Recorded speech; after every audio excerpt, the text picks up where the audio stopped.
Je lis dans Habakkuk chapitre 2 versets 1 à 4 où il est écrit: Je veux être à mon poste et me tenir sur la tour. Amen. Je veux veiller pour voir ce que l'Éternel me dira et ce que je répliquerai à mes reproches.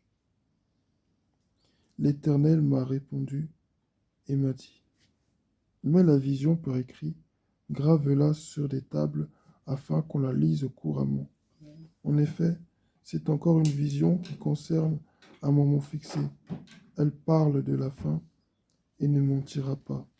Si elle tarde, attends-la, car elle s'accomplira certainement. Il est plein d'orgueil, celui dont l'âme n'est pas droite, mais le juste vivra par sa foi. Amen. Amen.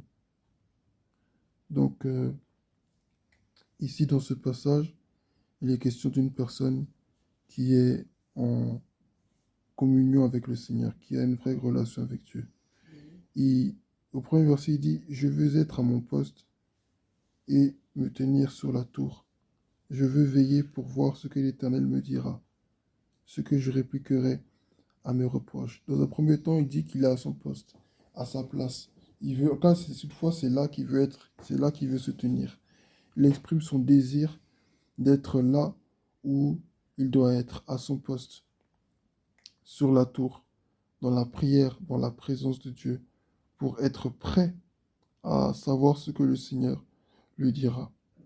Souvent, nous posons des questions à Dieu, nous l'interrogeons, mais nous ne restons pas dans l'attente de sa réponse. Oui, Seigneur, qu'est-ce que tu attends de moi? Qu'est-ce que tu veux de moi? Et puis on passe. Ou des fois, on demande un sujet, on exprime à Dieu un sujet de prière, et puis on passe. Des fois, on ne prie même pas pour ce sujet à répétition, mais on s'arrête là, et puis on avance.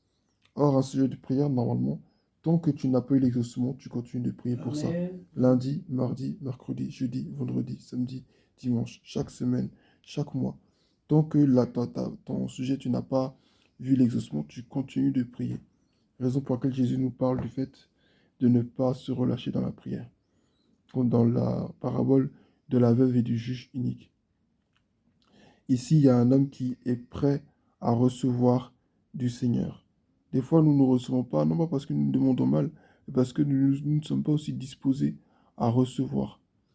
Nous devons constamment être dans l'attente, mais ce n'est pas là le centre du message. Ici, il y a quelqu'un qui est prêt à recevoir une parole du Seigneur. Il se tient prêt à recevoir. C'est très important de rester disposé, pas juste pour demander, mais aussi pour recevoir. Et quand il se tient dans cette posture-là, il se passe ce qu'il se passe au verset 2. Il dit: L'Éternel m'a répondu et a dit: Mette la vision par écrit, grave-la sur des tables afin qu'on la lise couramment. En effet, c'est encore une vision qui concerne un moment fixé. Elle parle de la fin et ne mentira pas. Si elle tarde, attends-la, car elle s'accomplira certainement. Amen. Le Seigneur lui donne des instructions. Pourquoi? Comment est-ce qu'il fait pour les recevoir? Parce qu'il est dans la présence de Dieu. Amen. Quand on est dans la présence de Dieu, quand on est vraiment disposé, le Seigneur nous parle et on parvient à reconnaître sa voix. Dieu se fait entendre, Dieu se fait voir, Dieu se révèle lorsque nous nous tenons prêts à le recevoir. Lorsque un invité vient chez toi, lorsque tu t'es mis d'accord avec quelqu'un pour dire: Ah, tel jour tu vas venir me voir, le jour, sachant que le jour où la personne va venir te voir approche, tu te prépares en fonction. Tu vas peut-être faire des courses, tu vas arranger certaines choses, sans parler du jour même où la personne est censée arriver.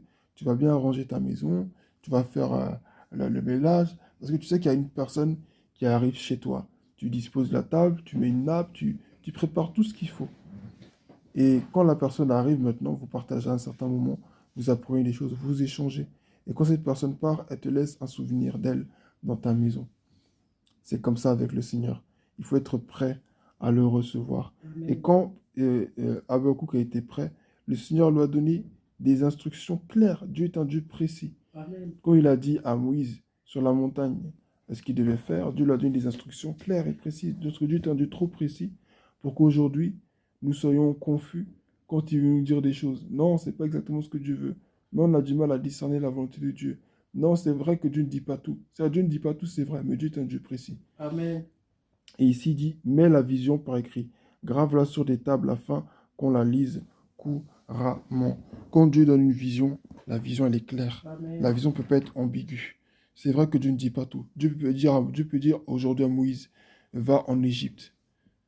Mais sans pour autant lui dire clairement que j'ai endurci le cœur de Pharaon au départ.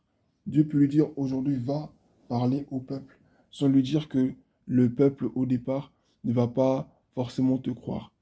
Il peut lui dire, va aujourd'hui en Égypte, sans lui dire que il faudra qu'il insiste plusieurs fois auprès du Pharaon pour que le peuple soit libéré et pour que le peuple aussi dans le désert euh, ne cesse de murmurer contre Dieu. Dieu ne dit pas tout, c'est vrai, mais Dieu dit ce qu'il nous faut. Dieu nous donne suffisamment pour que nous puissions aller dans la clarté. Mets la vision par écrit, grave-la sur les tables, afin qu'on la lise couramment. Amen. Une vision ne doit pas être négligée. Une vision, tu ne peux pas vivre sans vision. On ne peut pas vivre la vie chrétienne, la vie même humaine, on ne peut pas la vivre sans vision. Oui. Qu'est-ce que Dieu t'a dit? Qu'est-ce que Dieu veut de toi? Et même si ce n'est pas à long terme, mais à court terme, aujourd'hui, en cette journée de mardi 11 août, qu'est-ce que Dieu veut de toi aujourd'hui? Nous devons connaître la volonté de Dieu. Nous devons savoir ce que Dieu attend de nous. Mais comment savoir ce que Dieu attend de nous quand nous ne le recherchons pas? Quand nous ne prenons pas vraiment du temps devant lui? Beaucoup de chrétiens aujourd'hui sont dans la distraction. Le téléphone, la télévision, les voyages, les relations, les projets qui vont de gauche à droite et qui doivent se réaliser. La recherche, la promotion, la recherche de la célébrité, c'est tout ça. Mais si tu es vraiment dans la présence de Dieu, tu sauras ce que Dieu veut de toi. Tu sauras ce que Dieu aime, ce que Dieu n'aime pas. Mais beaucoup de personnes sont déconnectées de cette réalité spirituelle qu'est le Seigneur parce qu'ils sont distraits par beaucoup d'autres choses. Il y a beaucoup trop de distractions. Et c'est une arme que l'ennemi utilise beaucoup pour distraire les enfants de Dieu dans ces derniers temps. La distraction. Et beaucoup de choses se passent sous notre nez. Beaucoup de choses se préparent dans le secret, dans les nations. Mais comme nous n'avons pas une certaine relation avec Dieu, nous ne pouvons pas savoir ces choses-là. Or, Dieu est toujours ce même Dieu-là qui révèle les choses cachées. Mais pour que Dieu révèle les choses cachées à l'échelle mondiale, internationale, régionale, Dieu va d'abord le faire dans ta propre vie. Amen. Dieu ne peut pas me parler des autres sans qu'il ne me parle de moi. Et Amen. ici, Dieu parle à Habakkuk de lui-même, met la vision par écrit. Et dit en effet, c'est une vision, c'est encore une vision qui concerne un moment fixé. Elle parle de la fin et ne mentira pas. Ce que Dieu dit, c'est ce qui s'accomplit toujours. Amen. Ce que Dieu dit, c'est ce qui se réalise. Mais comment est-ce que ça tu le sais? Quand tu es dans la présence de Dieu, parce que quand tu es dans la présence de Dieu aussi, il y a un espoir que le Saint-Esprit te donne. Il y a une foi que le Seigneur met en toi qui fait que tu sais que Dieu va le faire. Tu crois sans même comprendre que Dieu va le faire. Et cette force-là de croire en ce que Dieu a dit, cette force qui te permet de croire que tu as un avenir glorieux, que Dieu va faire de grandes choses avec toi, tu l'as comment? Mais dans la parole de Dieu, dans la présence du Seigneur. Habakkuk qui dit, je veux être à mon poste et me tenir sur la tour. Je veux veiller pour voir ce que l'Éternel me dira. Il est prêt. Habakkuk, c'est quelqu'un qui était prêt. Est-ce que nous, on est prêt spirituellement pour savoir ce que Dieu nous dira? Est-ce qu'on est attentif? Est-ce qu'on veille dans la prière? Ou ce qui nous intéresse, c'est manger, boire, aller faire du sport, regarder des informations, jouer à des jeux en ligne avec des camarades, et puis après, on va se coucher. La vie chrétienne, ce n'est pas ça. La vie chrétienne, c'est prendre conscience qu'il y a une mission à accomplir. Et c'est se disposer chaque jour pour accomplir cette mission. Chaque jour, il y a quelque chose à faire pour le Seigneur. Qu'est-ce que Dieu veut de toi aujourd'hui? Tu peux faire ton programme en disant, moi je vais faire ça et ça aujourd'hui. Et puis l'Esprit de Dieu peut te dire, non, aujourd'hui je veux que tu ne fasses rien de tout ça. Je veux que tu jeûnes, je veux que tu pries. Parce que ce que Dieu veut faire, c'est ce qui doit s'accomplir. Et pour que la volonté de Dieu s'accomplisse, il faut que nous soyons disposés, il faut que nous soyons prêts.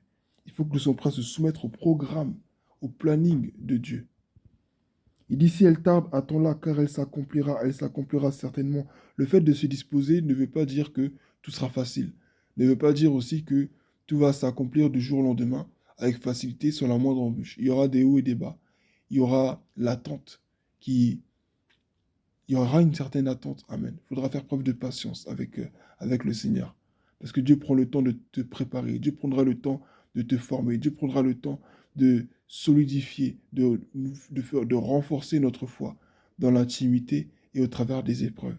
Si elle tarde, attends-la, car elle s'accomplira certainement. Dieu prend le temps de rassurer Habakkuk pour dire, c'est vrai, tu dois graver la vision. C'est vrai, c'est une vision qui va s'accomplir à un moment fixé. Mais si elle tarde, attends-la, car elle s'accomplira certainement. Amen. Cette promesse-là ne dépend pas que de nous. L'accomplissement de la volonté de Dieu ne dépend pas que de nous.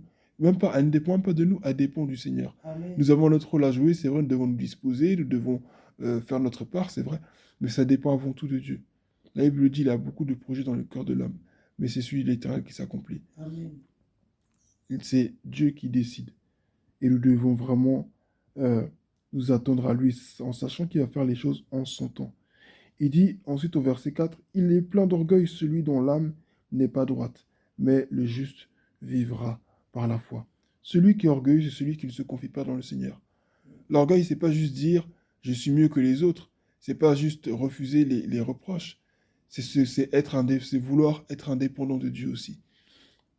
Quand tu ne pries pas, quand tu ne recherches pas la face de Dieu pour ta vie, quand tu ne recherches pas à savoir ce que Dieu veut que tu fasses, tu es dans l'orgueil. Non seulement tu es dans la rébellion parce que tu ne veux plus dépendre de Dieu, tu veux être indépendant du Seigneur, du Saint-Esprit, mais tu veux dépendre de tes propres choix. Non, on est humain, on a une intelligence, donc on doit réfléchir. C'est vrai, il faut réfléchir.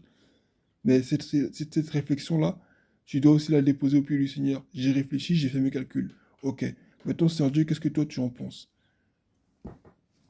Cherche à savoir ce que Dieu veut. Cherche à savoir ce que toi tu veux et faire la distinction entre ce que toi tu veux et ce que Dieu veut. Il dit, l'orgueil, il est plein d'orgueil celui dont l'âme n'est pas droite, mais le juste vivra par la foi. Celui qui est orgueilleux veut vivre par ses propres moyens.